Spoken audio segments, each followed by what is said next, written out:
സംസ്ഥാനത്ത് ഉടൻ തന്നെ കരട് നഗരനയം ആവിഷ്കരിക്കുമെന്ന് തദ്ദേശ സ്വയംഭരണ വകുപ്പ് മന്ത്രി എം.ബി. രാജേഷ്. കേരള അർബൻ കോൺക്ലേവിൽ ലഭിച്ച 300ഓളം നിർദ്ദേശങ്ങൾ ഉൾക്കൊള്ളിച്ചുകൊണ്ടായിരിക്കും കരട് നയമെന്നും മന്ത്രി പറഞ്ഞു. കൊച്ചിയിൽ നടക്കുന്ന കേരള അർബൻ കോൺക്ലേവിന്റെ ഭാഗമായി നടന്ന വാർത്താ സമ്മേളനത്തിൽ സംസാരിക്കുകയായിരുന്നു അദ്ദേഹം.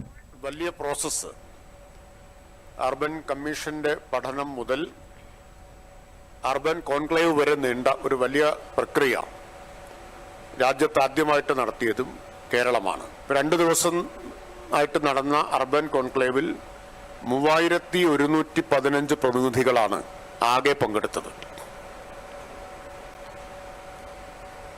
234 സെഷനുകൾ ഈ കോൺക്ലേവിന്റെ ഭാഗമായി വിവിധ വിഷയങ്ങളെ ആസ്പദമാക്കി നടന്നു.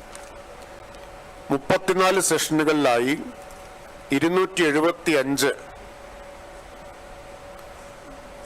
അക്കാദമിക് വിദഗ്ധരും മന്ത്രിമാരും മേയർമാരും സാങ്കേതിക വിദഗ്ധരും നയരൂപീകർത്താക്കളുമെല്ലാം പ്രസംഗിക്കുകയുണ്ടായി. 12 രാജ്യങ്ങളിൽ നിന്നുള്ള പ്രതിനിധികൾ ഈ കോൺക്ലേവിൽ പങ്കെടുത്തു. ആകെ 8 മന്ത്രിമാരും